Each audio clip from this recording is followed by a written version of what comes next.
Hello, and welcome to another edition of One Bad Veggies Root Beer Review. Where in this review, we're going to find out if this root beer can tower above the competition. So this review is going to be a review for Boston's very own Tower Root Beer. I actually had a hard time. The thumbnail that I ended up making for this video was actually kind of difficult to do because I guess Tower changes their label a lot. And actually finding one that actually looked like the current label, which I think I accomplished, was actually kind of hard to find. But anyway, not much to say. I've never had this one before. It's a new one. So as always, very excited to try a new brew.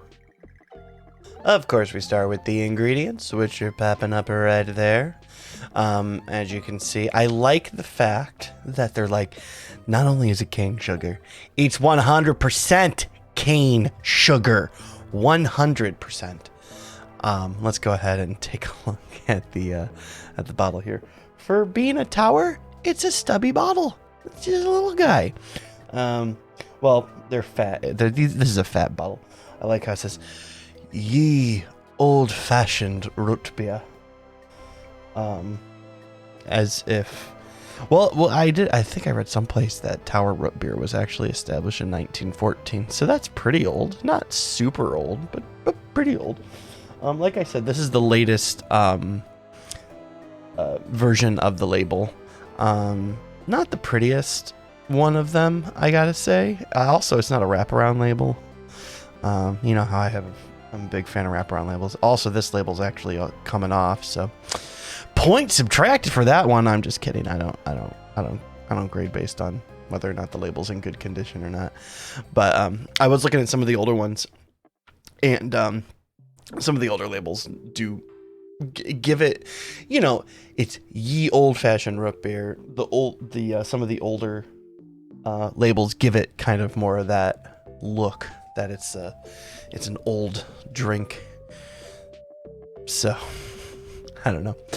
Anyway, let's go ahead and open it up and see if it smells old-fashioned. Here we go. Easy open. Ooh, right away.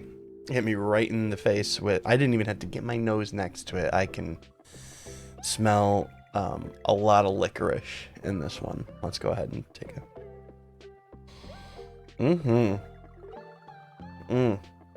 This is a spicy spice. It's definitely on the herbs and spices side of things. Very strong anise, licorice scent coming from it.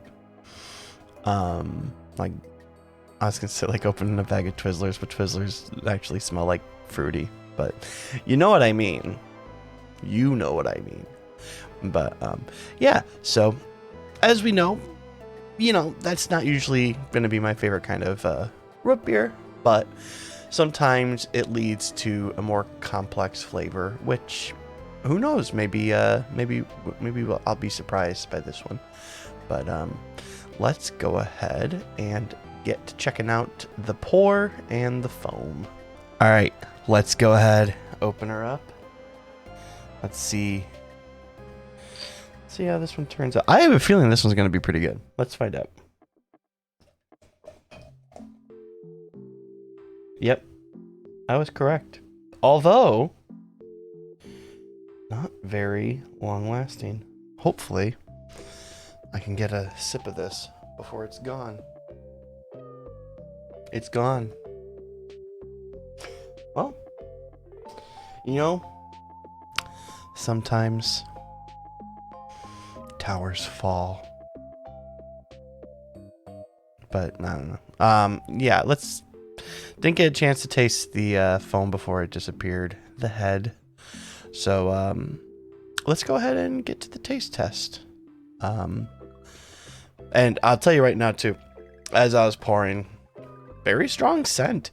I gotta say, Normally you don't smell a root beer coming. Like it doesn't. It doesn't usually have like a strong aroma. This one I like. It's sitting across from me, and I can still smell it wafting over here. So I'm very interested in seeing how this one tastes. So let's go ahead and get to that. Bottoms up. So, I gotta say, I'm actually pretty surprised by this one. I expected it to be, much stronger.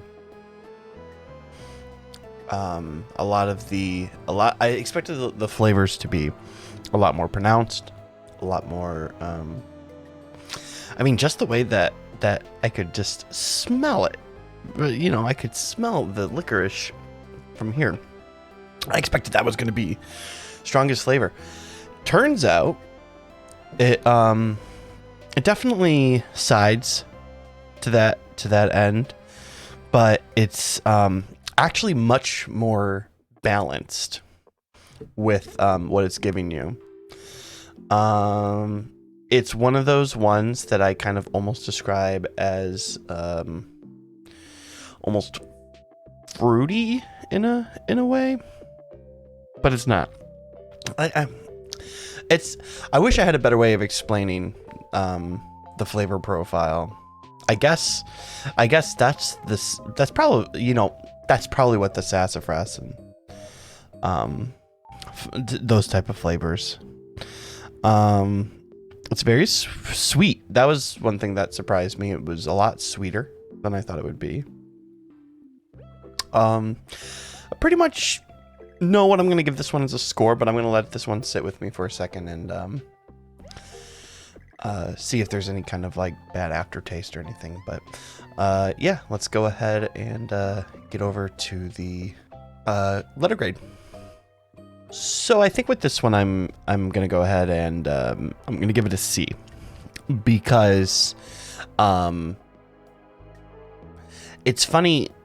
I expected it to maybe fall into D territory with just based on my own likes and such, but it actually ended up in a weird way impressing me up to a C, which, remember, a C is a good score. That means it's like totally fine. Like, go ahead and get yourself a bottle, drink it, you'll enjoy it.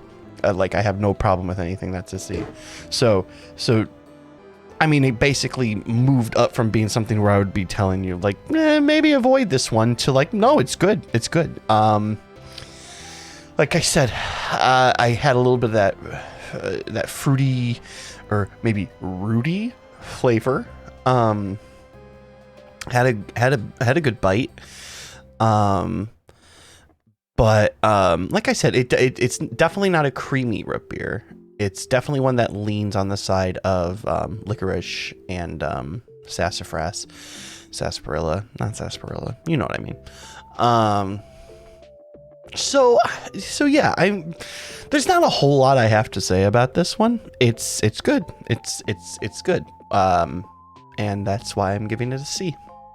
So this should be the first review that's on the new schedule, which I believe means that, let me check real quick here, be coming out on June the 4th. So normally this is the part where I talk about what's coming up in my streams and stuff like that. I know the other night I did another Gun Plus stream.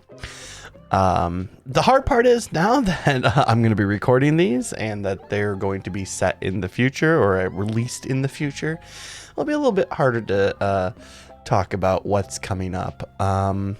Maybe I'll figure out something about that, or maybe not. Maybe I'll just keep these short and sweet from now on. So, and that's what I'm going to do right now. So, I hope you had a good time.